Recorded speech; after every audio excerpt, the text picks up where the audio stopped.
Hello folks, it's Anahita Rao, and I wanted to speak about something a bit lighter today, more fun. I think we've been too serious recently because there's just so much going on, and we're all hearing all the sort of the negative news and the doom and gloom. So I thought, let me do a series of something a bit more fun, a bit more light, and I'm going to do this over the next few days, and I'll sort of post it one by one. So what I'm going to do is I'm going to go through each nakshatra, all 27 of them, and I'm going to talk about compatibility for each of them. Yeah. We all know relationship compatibility is a very popular topic, and it's much more complex than just looking at the moon placement. But the moon placement, and more importantly the nakshatra placement of the moon, is the key to understanding compatibility. So first I'm going to just talk a little bit about what is a nakshatra for those who are new to Vedic astrology. The heart of Vedic astrology is in fact nakshatras. Originally Jyotish was focused on nakshatras only, which is the movement of the moon through the constellations, rather than the sign, which is the movement of the sun. Nakshatra is basically a fixed star constellation in the sky where the planets are transiting. I would describe it. I would describe nakshatras as a passive but potent force, which need the planets to activate them. Yeah. So it's vital to note the nakshatra placement, as this will reveal the inner motivation and the attributes of the planets that reside there or transit there. In fact, the calculations and predictions in Vedic astrology are made from the vantage point of the moon transiting a specific nakshatra at the time of your birth. The controlling planet of the nakshatra must be seen for its impact, as well as the deity that rules the nakshatra, to assess the entire situation and to see what's going on. Okay, so back to the topic at hand. We're going to look at nakshatra compatibility and see your best match from your moon sign. If you don't know where your moon was situated when you were born, then you can go to the chart calculator on my website, which is there for free, and you plug in your details. It should pop up with your moon's nakshatra. Remember, this is the sidereal system, so it may place your moon in a different sign altogether from the tropical or the western placement. And for those who are watching all of the nakshatra videos, please note that this little intro will be repeated in all of the videos. One more final thing I wanted to say about compatibility is that when it comes to looking for a match, this is just sort of a common sense thing, I guess, but it's very important. Please see goodness where it lies, rather than hoping for goodness where it does not exist. Yeah. We're all guilty of being with people that are not good to us or for us, in the hopes that they will be someday. So just don't get caught up in that illusion. Yeah. Astrology can, remember, astrology can only guide us, but we make the final call. Yeah. Okay, so let's get started with the nakshatra compatibility videos. Yeah. Okay, so now let's talk about Mula. For you, your ideal partner is another Mula or Purvashada. Most challenging life partner would be Punarvasu. Okay, so Mula and Ashwini. Now your subconscious tells you not to trust here. It could be that your past is not allowing you to be happy in the present with Ashwini. They understand you better than you think. For this relationship to develop, you have to let them in more. Mula and Bharani. You embark on an affair with a sensuous, hypnotic Bharani. But the moment you get entangled with them, you try to extricate yourself. Bharani's possessiveness can be very constricting. You need to be honest with them about your feelings and work out a compromise between freedom and complete possession. Mula and Kritika. You're attracted to the fiery warmth of Kritika. Their diffidence and lack of confidence can also charm you. You help them open up. Kritika helps you understand what you need to be rooted, and this security supports your spiritual quest. Be faithful and let them know that you care. Mula and Rohini. You're attracted to the cool and unemotional Rohini. You think they're not going to demand more than you can give. When you discover that they are emotional, romantic, and possessive, you may try to get out of this relationship.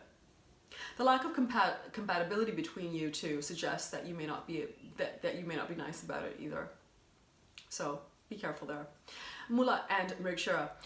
Everything works, but only just. You take relationships as they are, being willing to experience the ups and downs and as and when they come. You intuitively understand what works and what doesn't. But on the other hand, Mrigashira needs everything in its fixed compartments. You can fight and argue, but usually muddle through the relationship. So it's a tough one. Mula and Ardra. Ardra is your best sexual relationship, despite the fact that the Rahu Ketu link. Ardra's ambitions for the mundane area of life are no interest to you, though. This is an affair to remember, but long term, you'll have to work hard to make the relationship successful. Mula and Punarvasu. Mula in Sanskrit means root. Punarvasu is rootless. You need wisdom and care while working out the issues. Your rejections can have a profound effect on Punarvasu. They can be jealous and possessive, whereas you can be destructive and uncaring. They feel insecure and you feel aggravated. Not the best match. Mula and Pushya. Pushya will try to nourish you and love you. They can sacrifice their own needs for you. If you fail to appreciate their efforts, they will feel left out and unloved. Get to know them better and you'll find their warmth and compassion overwhelming. They help to steady you and they're there for you. They can be your strong roots, so I would say don't take them for granted. It's actually a good match. Mula and Ashlisha. Ashlisha are in total harmony with your spiritual desires. Keep your love strong as circumstances may test your relationship and your feelings. Mula and Magha. Magha know and understand your spiritual path. You love their idealism and vision. They're there for you and they can love you intensely. The dog Mula is always in control of the rat, Magha. This can lead to frustrations and mental struggles. Be supportive of Magha and ignore your need to dominate them. Mula and Purva Falguni. Creative, fun, and party-loving Purva Falguni are so different from you. Not bothering about their spiritual self, happy to enjoy what life has to offer. Purva Falguni's lack of understanding of your spiritual needs makes it a difficult relationship to sustain in the long term. Mula and Uttara Falguni. The conventional Uttara Falguni attracts you very much.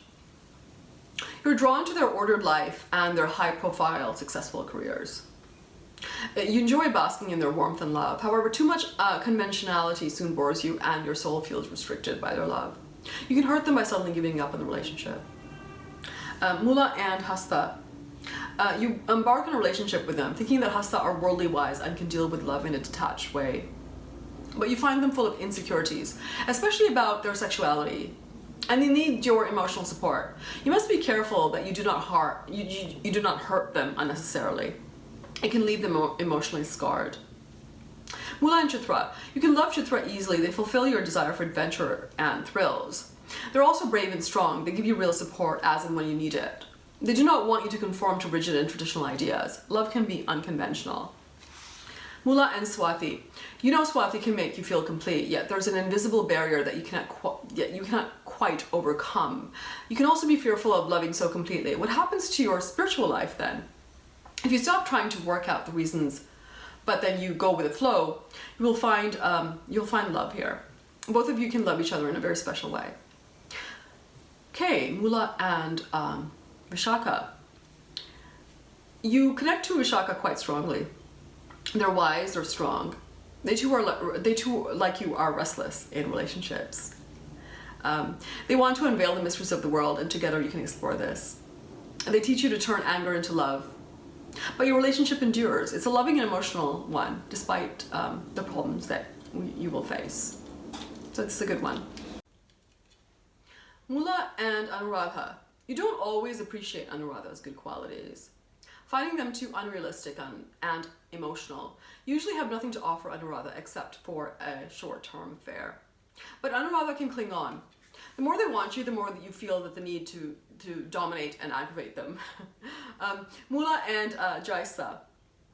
Jaisa charm you, but soon you find that their brand of mystical knowledge is of no interest to you at all. You can be restless, angry, and irritated by them. Jaisa are your worst sexual partner as well. Mula and another Mula. The relationship with another Mula is excellent, even though Vedic astrology cautions against two Mula being involved, because it's a difficult nakshatra.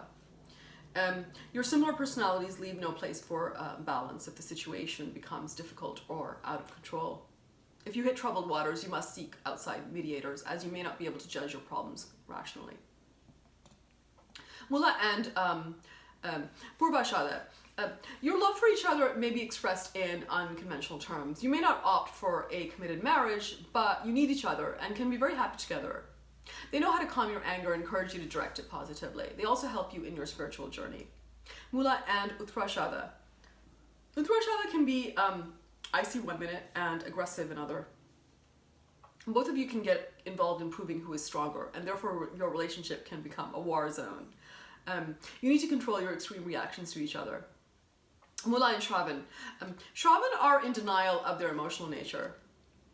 They can send out conflicting signals. Warm and passionate one moment and totally detached the next moment. You're not always willing to explore their needs. Mula and Dhanishta. Dhanishta are genuine with you. They can become your roots and your security. They help you find direction in life, and you love them for it. Although they don't demand love from you, you must keep letting them know that you care for them, or they can feel lonely and neglected by you. Mula and Shatabisha. You're drawn to them, but you're wary of them at the same time. You think that they want to take over your life, and your needs will play no part in this relationship. Try to give into your true emotions and express love and not rejection. They will try to fill the empty areas of your life. Both of you can feel complete and spiritually at peace together. Mula and Purvapadrapada. Their world seems to be full of illusions for you. They expect you to be what you're not, while they need their own independence. They're never as understanding about yours. You want to love them, but can't give them your full attention. This usually makes your relationship quite difficult to sustain. Mula and Uttarapadrapada. They can create a favorable environment for you. They love you for who you are.